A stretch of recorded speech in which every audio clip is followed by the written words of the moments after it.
Hello students, आज जो आपका नेक्स्ट टॉपिक बचा हुआ है यूनिट फिफ्थ जो ड्रग स्टेबिलिटी है, उसको हम पढ़ेंगे, है ना। ड्रग स्टेबिलिटी क्या होती है ये मैं आपको बताता हूँ कि ड्रग स्टेबिलिटी का मतलब होता है कि जो ड्रग है या डोजेस फॉर्म है ना, उसकी वो एबिलिटी जिसमें कि वह अपनी फिज़िकल, केमिकल और थेरापेटिक माइक्रोबियल प्रॉपर्टी को स्टोरेज या यूजिंग के दौरान बना के रखता है ना।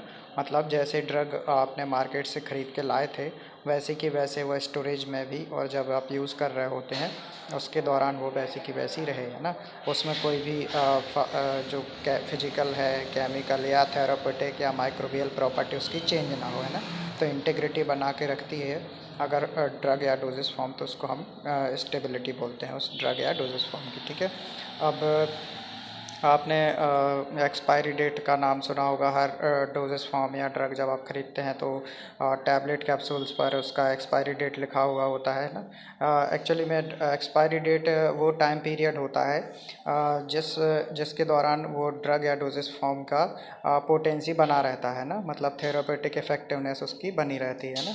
और इस एक्सपायरी डेट निकल जाने के बाद वो या तो टॉक्सिक फॉर्म में या हार्मफुल फॉर्म में कन्वर्ट हो जाती है या फिर अपनी थेरापेटिक एफिकेसी ड्रग खो देती है ना। तो जो स्टेबिलिटी होती है वो यहाँ पर हम देख सकते हैं 5 टाइप के जो आपके स्टेबिलिटी हो सकती है डोजेस फॉर्म या ड्रग की, जैसे फिजिकल, केमिकल, माइक्रोबायोलॉजिकल, थेरापेटिक, टॉक्सिकोलॉजिक, है ना। तो इस टाइप से जो आपकी स्टेबिलिटी हो सकती है डोजेस फॉर्म की, है ना।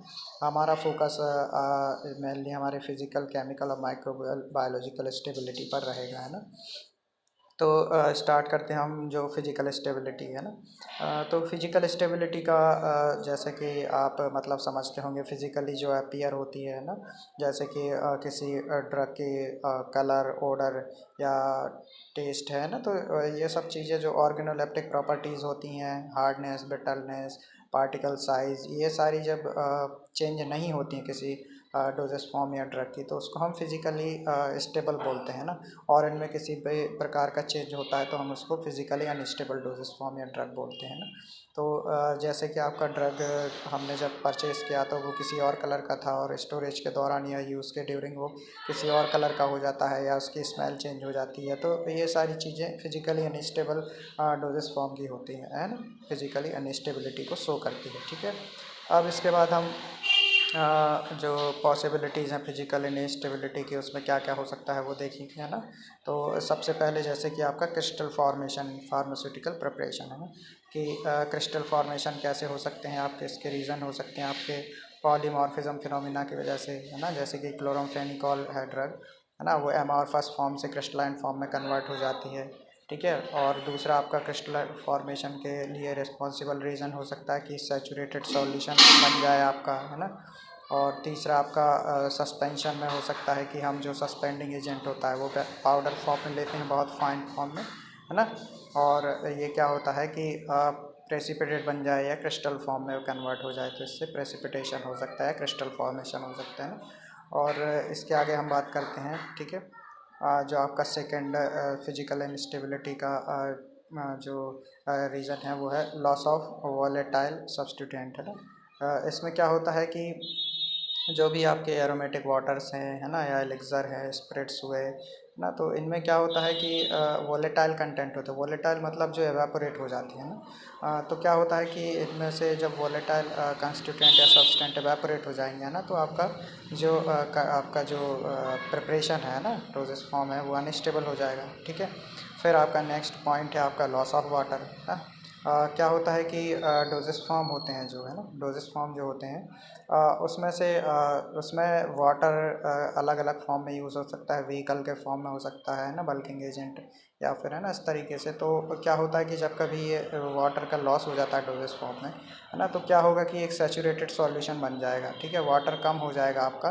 तो जो प्रिपरेशन है उसमें जो ड्रग का अमाउंट है वो बढ़ जाएगा पर एम एल में, है ना।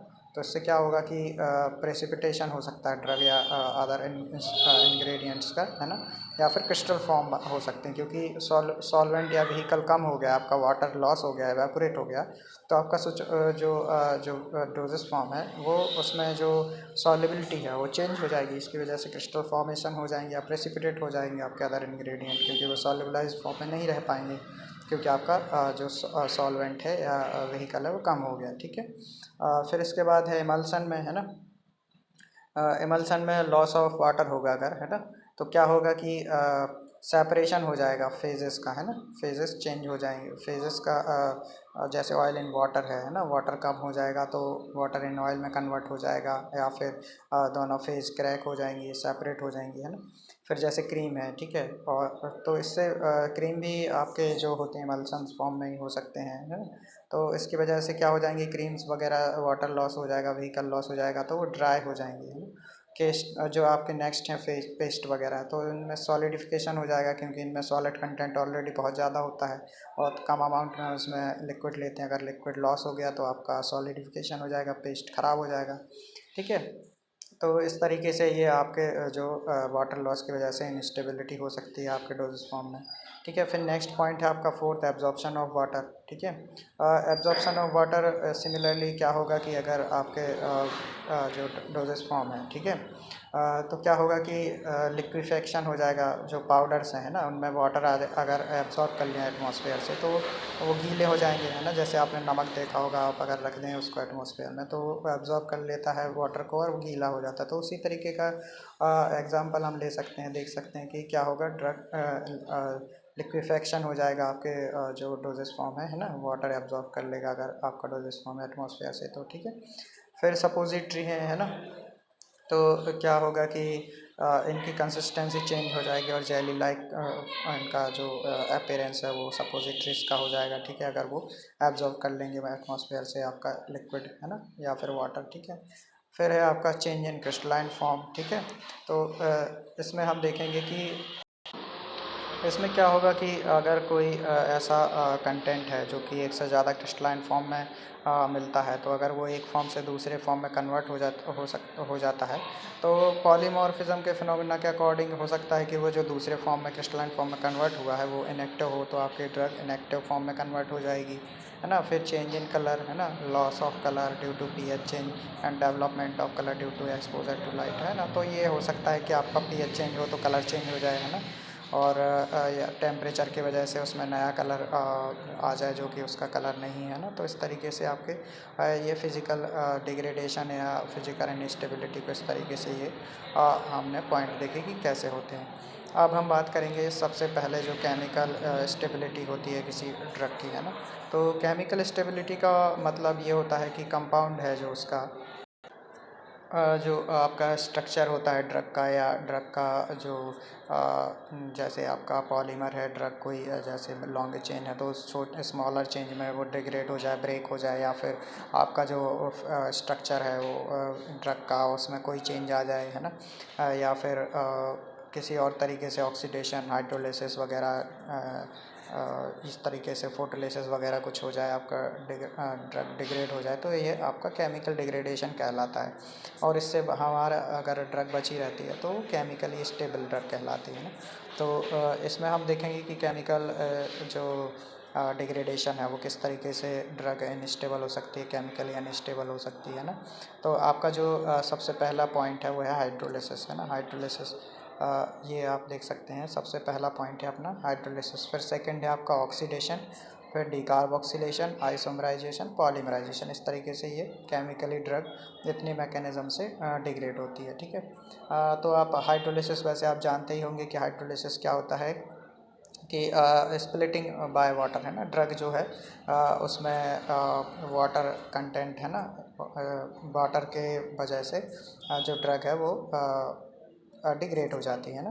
तो क्या होता है, इस टाइप का जो डिग्रेडेशन होता है ना, वो उन ड्रग्स का होता है जिनमें आपका फंक्शनल ग्रुप जैसे कि एस्टर या फिर अमाइड या फिर लैक्टोन या लैक्टाम्स, इस टाइप के हाइड्रोलिटिक डिग्रेडेशन के लिए ससेप्टेबल जो फंक्शनल ग्रुप होते हैं वो होते हैं जब ड्रग में। तो वाटर की वजह से ये स्प्लिट हो जाते हैं फंक्शनल ग्रुप, जिसकी वजह से ड्रग डिग्रेड हो जाती है ना, क्योंकि जो फंक्शनल ग्रुप हैं वो एक्टिविटी के लिए रिस्पॉन्सिबल होते हैं किसी भी ड्रग के, है ना। ठीक है, तो मुझे लगता है ये आपको क्लियर हो गया होगा। ठीक है, it is probably the most commonly encountered mode of drug degradation because of the prevalence of such group in medicinal agent and the ubiquitous nature of water। ठीक है, तो यहाँ पर यही बताया गया है कि सबसे ज़्यादा कॉमनली जो डिग्रेडेशन के लिए रिस्पॉन्सिबल जो मैकेनिज़्म होती है वो हाइड्रोलिसिस ही होती है। ठीक है, क्योंकि क्या होता है कि जो ये फंक्शनल ग्रुप हुए जैसे एस्टरामाइड्स वगैरह, है ना, लैक्टॉन्स, ये बहुत ज़्यादा प्रिवेल होते हैं, मतलब बहुत ज़्यादा पाए जाते हैं इसी टाइप मेडिसिनल जो एजेंट होते हैं उनमें ये फंक्शनल ग्रुप, है ना। और जो वाटर होता है वो यूबिक्विटस होता है, मतलब हर जगह पाया जाता है, मतलब एटमॉस्फेयर में बहुत ज़्यादा अवेलेबल होता है ना। तो इस तरीके से जैसे ही इनके संपर्क में आएंगे उनका डिग्रेडेशन स्टार्ट हो जाएगा। ठीक है, फिर आपके जो डिग्रेडेशन के कुछ मैकेनिज़्म हैं और जैसे आपका हाइड्रोलिसिस दिया है ना, तो इसमें एस्टर्स एग्जांपल दिए हुए हैं, जैसे एस्टर्स में aspirin, alkaloids, nitroglycerin, dexamethasone, sodium phosphate, है ना, लैक्टोम के पाइलोकार्पिन, एमाइड्स के क्लोरामफेनिकॉल। तो ये इस तरीके से आपके एग्जांपल दिए हुए हैं। और ये मैंने दिखाया है कि आपका जो एस्टर मॉलिक्यूल है वो जब वाटर से कैसे स्प्लिट होता है ना, ये यहाँ पर वाटर जैसे अटैच होगा, इस पर अटैक होगा उसका, तो ये यहाँ पर ओ आर की जगह ओ एच हो जाएगा, है ना। सी ओ के बाद यहाँ ओ आर की जगह ओ एच हो जाएगा, और ये आर यहाँ से और एच यहाँ से, ओ एच यहाँ से, है ना। तो इस तरीके से ये आर ओ एच में और आर सी ओ एच में कन्वर्ट हो जाएगा, आपका आर सी ओ आर, है ना, मतलब एस्टर एसिड में कन्वर्ट हो गया। ठीक है, फिर यहाँ पर नेक्स्ट आपका अमाइड का हाइड्रोलिसिस दिखाया गया है। ठीक है, कैसे क्लीवेज हो रहा है या ब्रेक हो रहा है अमाइड जो वाटर के अटैक से। ठीक है, यहाँ पर भी आर सी मतलब एसिड में कन्वर्ट हो गया आपका जो अमाइड है ये। ठीक है, ओके, तो नेक्स्ट अपन आगे बढ़ते हैं। इसमें इसके बाद अपन देखेंगे केमिकल डिग्रेडेशन में दूसरी मैकेनिज़्म होती है आपके ऑक्सीडेशन। ठीक है, ऑक्सीडेशन का मतलब आप समझते होंगे कि जो कि ऑक्सीजन का अटैच होना किसी भी मॉलिक्यूल से, है ना, तो इसको बोलते हैं ऑक्सीडेशन। ठीक है, ऑक्सीडेशन में या तो ऑक्सीजन मॉलिक्यूल अटैच होता है, ठीक है, या फिर जो हाइड्रोजन मॉलिक्यूल होता है वो लॉस होता है, या फिर लॉस ऑफ इलेक्ट्रॉन। ये तीन चीज़ें जो होती हैं वो ऑक्सीडेशन में आती हैं ना। तो इसमें जो ड्रग्स होती हैं, ठीक है, उनके नाम है जैसे कि कैटिकॉल्स जो हुए उनमें कैटिकॉल अमीन्स का ऑक्सीडेशन हो जाता है। ईथर्स जो हुए उसमें डायथाइल ईथर एग्जाम्पल है इसका, ऑक्सीडेशन हो सकता है। ठीक है, थायोल्स में डायमर कैप्रोल, थायो ईथर्स में क्लोरोप्रोमाजीन हुआ। ठीक है, कार्बोक्सिलिक एसिड्स हुए तो उसमें फैटी एसिड्स हुए। तो इस तरीके से ये जो ड्रग्स या फंक्शनल ग्रुप हैं वो दिए गए हैं जिनका ऑक्सीडेशन से डिग्रेडेशन हो जाता है। ठीक है, फिर है आपका जो ऑक्सीडेशन होता है वो जब लाइट की प्रेजेंस में होता है तो उसको फोटोलिसिस बोलते हैं ना। तो उसी का ऑक्सीडेशन का एक टाइप होता है आपका फोटोलिसिस मतलब ऑक्सीडेशन या डिकम्पोजिशन वाइल लाइट, है ना। तो इसमें एग्जांपल दिया है सोडियम नाइट्रोक्साइड, है ना। ये आईवी इन्फ्यूजन के फॉर्म में एडमिनिस्टर किया जाता है। ठीक है, आपके एक्यूट हाइपरटेंशन के लिए, मतलब हाइपरटेंशन मतलब हाई बीपी के लिए। ठीक है, इसको जो सॉल्यूशन होता है सोडियम नाइट्रोक्साइड का, इनको लाइट से, है ना, दूर रखा जाए अगर, तो ये एटलीस्ट 1 ईयर के लिए स्टेबल होते हैं। ठीक है, लेकिन अगर इनको नॉर्मल रूम टेम्परेचर पर रखा जाए तो ये 4 घंटे के अंदर इनका डिग्रेडेशन हो जाता है। ठीक है, अब फोटोलिसिस को प्रिवेंट करने के लिए क्या होना चाहिए, सबसे पहले तो इनको जो ड्रग्स होते हैं इनको एम्बर्ड कलर जो बॉटल्स होती हैं उनमें रखा जाना चाहिए। ठीक है, और इनको कार्डबोर्ड जो होते हैं वो कार्डबोर्ड जो आउटर वाले पैकेज होते हैं, पैकिंग होती है उसमें रखा जाना चाहिए, और एल्युमिनियम फॉइल में इनको रैप करके रखा जाना चाहिए। ठीक है, तो इस तरीके से आप किसी भी ड्रग को फोटोलिसिस से बचा सकते हैं। ठीक है, इसके बाद हमारा जो नेक्स्ट जो मैकेनिज़्म है ड्रग डिग्रेडेशन के लिए वो है डिकार्बोक्सिलेशन। ठीक है, डिकार्बोक्सिलेशन, ठीक है, इसमें क्या होता है कि जो ड्रग सब्सटेंस होता है इसमें क्या होता है कि वो ड्रग सब्सटेंसेस जिनमें आपका कार्बोक्सिलिक एसिड होता है ना, फंक्शनल ग्रुप होता है, ठीक है। उसमें डिकार्बोक्सिलेशन होता है, मतलब उनका जो CO ग्रुप होता है ना वो निकल जाता है इसमें से, है ना। तो इसकी वजह से क्या होता है कि ड्रग डिग्रेड हो जाती है, ठीक है।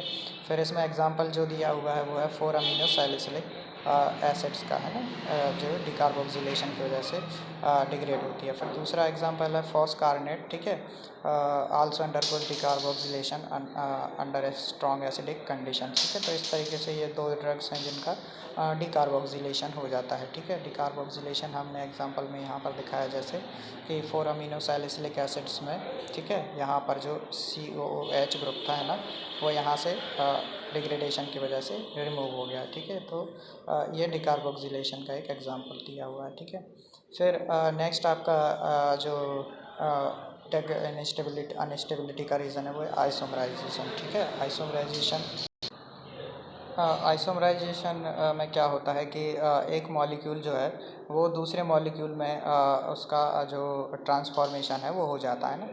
मतलब उसमें एटम्स तो सेम रहते हैं मगर उनका अरेंजमेंट चेंज हो जाता है। जैसे एग्जांपल में समझाया गया कि अगर ABC एक एटम है या मॉलिक्यूल है, एटम है, उसमें चेंज होता है तो वो BAC के फॉर्म में जो आपका ड्रग का जो मॉलिक्यूल्स हैं वो चेंज हो जाते हैं, ठीक है।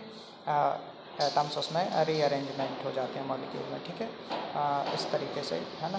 जैसे एग्जांपल लिखे हुए हैं यहाँ पर pilocarpine undergoes epimerization by base catalysis, ठीक है। फिर टेट्रासाइक्लिन एग्जांपल दिया हुआ है, ठीक है।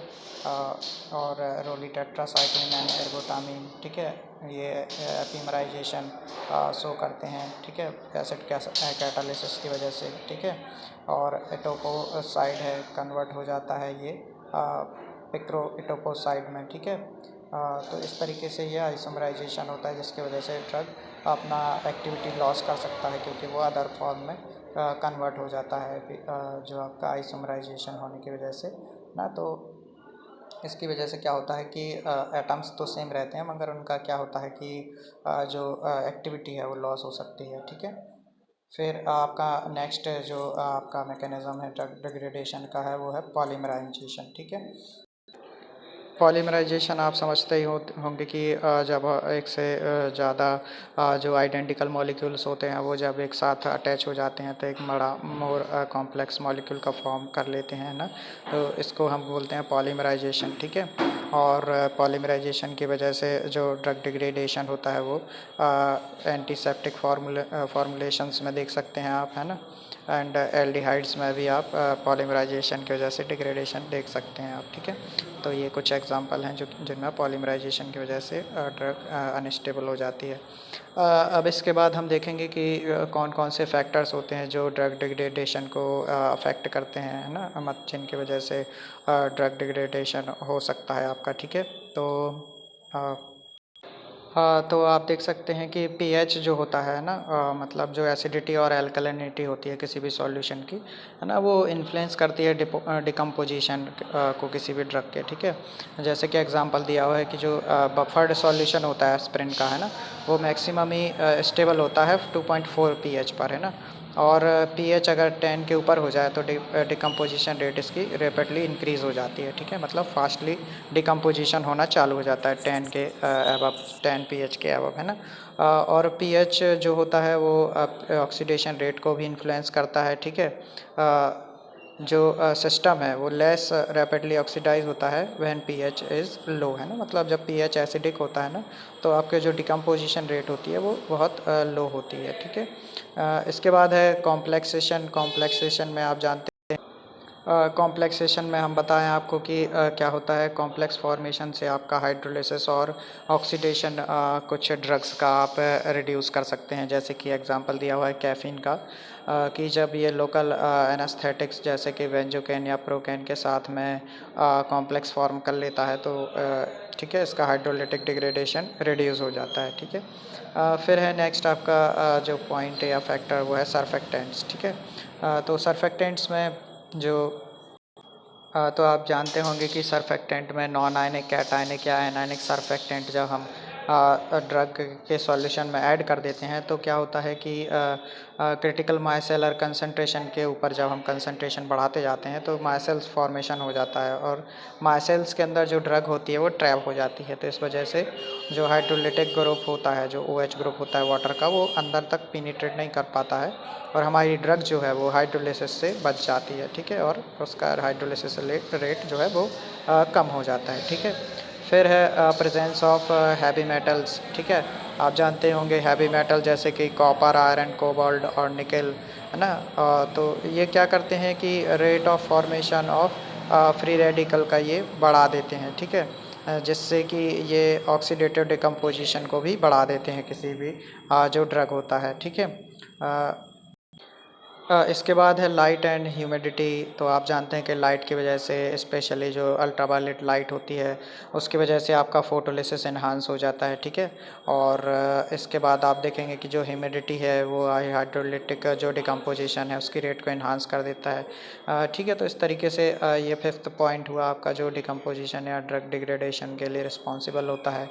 ठीक है, अब बात करते हैं कि अगर हमको स्टेबलाइजेशन करना है किसी ड्रग का हाइड्रोलिसिस या ऑक्सीडेशन और फोटोलिसिस से, तो हम क्या कर सकते हैं, ये देखिए, हम एक्वस जो सिस्टम होते हैं, ठीक है, उनमें आप जो सोडियम मेटा बाईसल्फाइड होता है उसको ऐड कर सकते हैं। ठीक है, सोडियम थायोसल्फेट यूज़ कर सकते हैं, अस्कॉर्बिक एसिड यूज़ कर सकते हैं।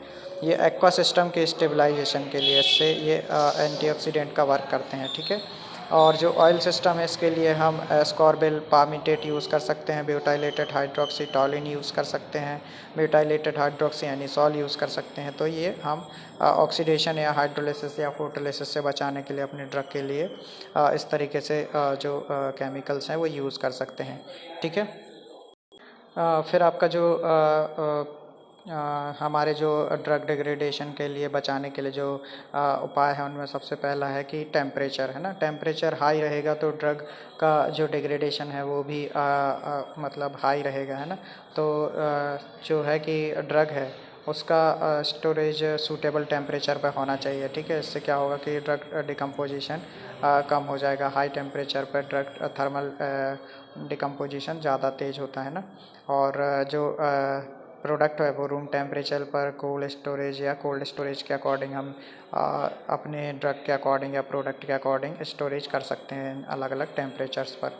ठीक है, फिर नेक्स्ट आपका लाइट से बचाना। ठीक है, तो क्या होता है कि कुछ जो ड्रग्स होती हैं वो फोटोलिसिस हो जाता है उनका, है ना। तो जो अभी हमने एग्जांपल देखे थे जैसे, ठीक है, तो उनको हम क्या करते हैं कि एम्बर्ड कलर बॉटल में और थोड़ा लो टेम्परेचर पर स्टोर कर सकते हैं, तो इससे फोटोलिसिस ड्रग्स का बच सकता है। ठीक है, फिर आपका ह्यूमिडिटी, इसकी वजह से भी जो ड्रग डिग्रेडेशन हो सकता है। अगर पैकेजिंग मटेरियल आपका इस तरीके से है कि उसमें अगर ड्रग प्रोडक्ट तक आपका या प्रिपरेशन में ह्यूमिडिटी पहुंच रही है एटमॉस्फेरिक, तो उससे क्या होगा कि ड्रग जो प्रोडक्ट है वो आपका डिग्रेड होना स्टार्ट हो जाएगा। तो हमें पैकेजिंग मटेरियल गिलास या प्लास्टिक यूज़ करते हैं, जिससे कि ड्रग प्रोडक्ट का ह्यूमिडिटी से जो एक्सपोज़र है वो कम हो जाता है। ठीक है, और वो सूटेबल भी होना चाहिए हमारे ड्रग प्रोडक्ट के अकॉर्डिंग। ठीक है, फिर नेक्स्ट है आपका जो ऑक्सीजन है, उससे कैसे बचाएंगे हम। ठीक है,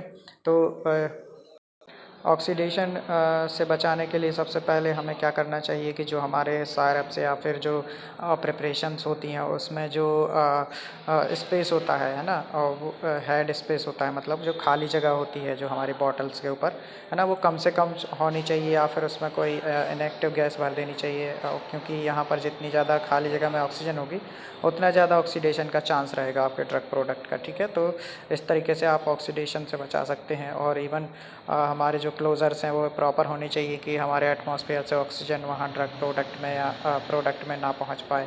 ठीक है, फिर से नेक्स्ट है आपका जो फिफ्थ फैक्टर है वो है चीलेटिंग एजेंट्स का यूज़ करना। ठीक है, क्या करते हैं कि इसमें चीलेटिंग एजेंट जो होते हैं वो कॉम्प्लेक्स फॉर्मेशन कर लेते हैं। ठीक है ना, जो हैवी मेटल्स आयन होते हैं। ठीक है, तो इससे क्या होता है कि ऑक्सीडेटिव जो डिकम्पोजिशन है जिसको ये हैवी मेटल कैटलाइज करते हैं वो रोका जा सकता है। ठीक है, तो जो EDTA है, एथिलीन डायमीन टेट्राएसिटिक एसिड, इसके डेरिवेटिव है ना, और साल्ट, साइट्रिक एसिड और टार्ट्रिक एसिड, इस टाइप से जो चीलेटिंग एजेंट है वो यूज़ कर सकते हैं, जिससे कि आपका डिग्रेडेशन ड्रग का ना हो सके। ठीक है। फिर है सॉल्वेंट्स। सॉल्वेंट्स एडिशन से क्या होगा कि जो हाइड्रोलिसिस रेट है वो हम कम कर सकते हैं। ठीक है। तो सूटेबल सॉल्वेंट्स हम यूज़ कर सकते हैं ताकि आपका जो ड्रग है वो हाइड्रोलिसिस से बचाया जा सके। ठीक है। फिर है आपका जो आपका लास्ट है आपका ये फिज़िकल और केमिकल जो ड्रग डिग्रेडेशन है उसका रीज़न, टाइप और उससे कैसे बचा जा सकता है उसको हम देख चुके हैं। फिर है आपका जो लास्ट है आपका माइक्रो बायोलॉजिकल स्टेबिलिटी, है ना। क्या होता है कि हमारी जो फॉर्मुलेशंस होती हैं, ठीक है, तो उनका क्या होता है कि माइक्रोबायोलॉजिकल माइक्रो ऑर्गेनिज़म से जो कंटामिनेशन होता है वो एक प्रॉब्लम क्रिएट करता है। ठीक है। और ये अक्सर होता है कि मॉइस्चर की वजह से, है ना। मॉइस्चर में क्या होता है कि जो माइक्रोब्स होते हैं वो अलाइव हो सकते हैं, पाए जा सकते हैं ना, उनको सूटेबल रहती है मॉइस्चर, है ना, उनके जिंदा रहने के लिए। ठीक है। तो क्या होता है कि इनकी वजह से, मॉइस्चर कंटेंट की वजह से, तो ऐसे प्रोडक्ट जिनमें कि वाटर है या फिर मॉइस्चर है ना, उनके लिए दिक्कत हो सकती है, क्योंकि वहाँ पर मॉइस्चर जो माइक्रोब हैं वो फर्टाइल फॉर्म में मिल सकते हैं। या फिर कुछ हमने अगर ऐसे पॉलीमर्स यूज़ किए हैं जैसे कि कार्बोहाइड्रेट कंटेनिंग पॉलीमर्स, तो उनमें भी माइक्रो ऑर्गेनिज़म का कंटामिनेशन हो सकता है, तो ड्रग को इनस्टेबिलिटी की तरफ वो ले जा सकते हैं। ठीक है। तो हमें टेक केयर रखनी पड़ती है ऐसे कंटामिनेशन से बचाने के लिए। अब सोर्स हमारे जो माइक्रो ऑर्गेनिज़म के हैं वो कंटामिनेशन के वाटर हो सकता है, एयर हो सकता है, आपके रॉ मटेरियल हो सकते हैं, कंटेनर क्लोज़र भी हो सकते हैं, पर्सनल जो कि मैन्युफैक्चरिंग में लगे हुए हैं, पैकिंग में, उनसे भी हो सकता है, इंस्ट्रूमेंट से भी कंटामिनेशन हो सकता है। ठीक है। तो इस तरीके से आपके ये माइक्रोबियल कंटामिनेशन के जो सोर्स हैं वो लिखे हुए हैं यहाँ पर। ठीक है। तो इसके बाद जो वाटर है उसमें, एयर है उसमें कौन कौन से माइक्रोब्स होते हैं, अर्थ में कौन से हो सकते हैं, रॉ मटेरियल में कौन कौन से हो सकते हैं, ये उसका एक लिस्ट लिखा हुआ है यहाँ पर। ठीक है। तो इसको आप देख सकते हैं। ठीक है। अब है कंटामिनेशन को रोकने के लिए, ठीक है, स्टोरेज के ड्यूरिंग हमें क्या करना चाहिए। ठीक है। तो सबसे पहला जो पॉइंट है जो है वो है सूटेबली डिज़ाइनिंग द कंटेनर। ठीक है। मतलब बाहर से कोई भी एटमॉस्फेरिक कंटामिनेशन अंदर ना जा सके, तो इस प्रकार से आपका जो कंटेनर है वो प्रॉपरली डिज़ाइन होना चाहिए। ठीक है। और सिंगल डोज कंटेनर यूज़ होना चाहिए, है ना। क्या होता है कि मल्टी डोज जो कंटेनर होते हैं उनको हम बार बार खोलते हैं, बार बार लगाते हैं ना, तो इसमें क्या रहता है कि एटमॉस्फेरिक कंटामिनेशन के चांस बढ़ जाते हैं, क्योंकि एयर का कांटेक्ट इसमें बार बार होता है। ठीक है। और sticking to proper storage condition, है ना। मतलब ऐसा नहीं है कि आपको रखना है 82 डिग्री सेंटीग्रेड पर, आपने स्टोरेज कंडीशन रखी है 25 डिग्री सेंटीग्रेड, तो इस पर क्या होगा कि आपका ड्रग प्रोडक्ट डिग्रेड होना ही है ना। तो आपको जो इंस्ट्रक्शन दिए हुए हैं जो आपके ड्रग प्रोडक्ट पर, उनको फॉलो करना है। ठीक है। स्टोरेज कंडीशन के लिए स्पेशली। ठीक है। फिर adding and anti microbial substances जैसे कि प्रिजर्वेटिव वगैरह डाल सकते हैं, तो उससे क्या होगा कि अगर ड्रग प्रोडक्ट में कोई कंटामिनेशन होता है तो वो उससे प्रिजर्व करेगा, माइक्रोबियल जो प्रिजर्वेटिव हैं उनसे डिग्रेडेशन से ड्रग को ठीक है रोकेगा। तो जो प्रिजर्वेटिव हैं वो इसके कुछ यहाँ पर एग्जांपल दिए हुए हैं कि जो इंजेक्शन्स हैं उनके लिए आप फिनॉल क्रेसॉल ले सकते हैं। ठीक है। और इनका कंसंट्रेशन भी यहाँ पर दिया हुआ है। ठीक है। आई ड्रॉप्स के लिए क्लोरहेक्सिडिन एसीटेट, बेंजोइलकोनियम क्लोराइड, है ना। ठीक है। और कुछ मिक्सर्स के लिए benzoic acid, methyl paraben alcohol, creams के लिए पैराबिन। ठीक है। और क्लोरोक्रेसॉल टैबलेट्स के लिए मिथाइल पैराबिन। तो ये प्रिजर्वेटिव दिए हैं जो आपको माइक्रोबियल कंटामिनेशन से आपके ड्रग प्रोडक्ट को रोकेंगे। ठीक है। फिर ड्रग स्टेबिलिटी को जो अफेक्ट करने वाले फैक्टर्स हैं वो हैं दिए हुए हैं यहाँ पर कुछ, जैसे कि आपका पहला है टेम्परेचर। टेम्परेचर जो एनवायरमेंटल फैक्टर है, ये आपके जो इस यूनिट में है वो अलग से पूछा भी जाता है कि टेम्परेचर इफेक्ट ड्रग के स्टेबिलिटी को कैसे अफेक्ट करता है। तो उसका एक पूरा आर्हीनियस इक्वेशन से डेरिवेशन है जो मैं आपको एक्सप्लेन करूँगा, वो मैंने अभी आज शेयर किया उसका पीडीएफ आपको। ठीक है।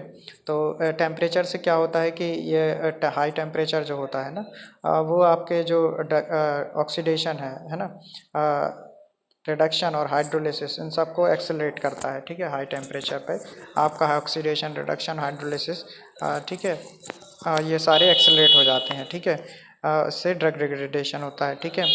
फिर आपका नेक्स्ट जो है आपका फैक्टर वो है ड्रग्स और excipients in the doses form, ठीक है। तो तो जो पार्टिकल साइज़ है ना द बेसिक ड्रग है ना, वो अफेक्ट कर सकता है आपके ड्रग स्टेबिलिटी को, ठीक है। पीएच ऑफ द व्हीकल, जो आपने व्हीकल जिसमें आपका ड्रग डिज़ोल्व है उसका पीएच आपकी स्टेबिलिटी को अफेक्ट कर सकता है, ठीक है। फिर आपका जो एल्कलाइन और एसिडिक पीएच है, ठीक है, रेट ऑफ डिकम्पोजिशन को ये हम देख ही चुके हैं, ठीक है।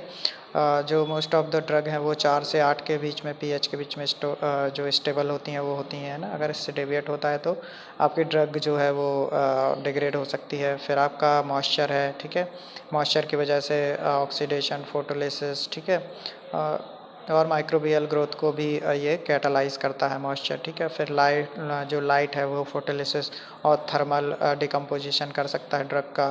फिर डोजेस फॉर्म है जैसे कि है ना, तो कुछ ड्रग्स होती हैं वो सॉलिड डोजेस फॉर्म में स्टेबल होती हैं, कुछ लिक्विड डोजेस फॉर्म में स्टेबल होती हैं। तो अगर हम गलत डोजेस फॉर्म बनाते हैं तो भी ड्रग डिग्रेडेशन आपका फास्ट हो सकता है, ठीक है। कंसंट्रेशन हो सकता है जो एक्सिपिएंट और ड्रग है उनका। तो rate of drug degradation is constant for the solution of the same drug with different concentration, ठीक है। फिर नेक्स्ट है आपका ड्रग इनकम्पेटिबिलिटी, ठीक है। अब क्या होगा कि इनकम्पेटिबिलिटी का मतलब होता है कि जो दो ड्रग हैं, मान लो आपने दो ड्रग का कॉम्बिनेशन लिया है या एक ड्रग या उसके एक्सिपिएंट हैं आपस में कॉन्ट्राइंडिकेटेड हैं या इनकम्पेटिबिलिटी है उनके बीच में, तो इसकी वजह से भी आपका ड्रग का डोजेस फॉर्म का जो है वो स्टेबिलिटी कम हो सकता है ना। फिर ऑक्सीजन आपको देख ही चुके हैं कि ऑक्सीडेशन हो सकता है आपके ड्रग का, है ना। तो इस तरीके से ये फैक्टर्स हैं जो आपके ड्रग की स्टेबिलिटी को अफेक्ट कर सकते हैं, ठीक है। एक्चुअली में ड्रग जो आपका लेक्चर है वो 30 मिनट ऑलरेडी हो चुका है, तो इसको मैं ख़त्म करता हूँ, है ना। आप इसको अच्छे से पढ़िए और इसमें कोई भी कन्फ्यूज़न होती है तो बेशक आप मुझे मैसेज करके पूछ सकते हैं, ओके। चलिए ठीक है, थैंक यू।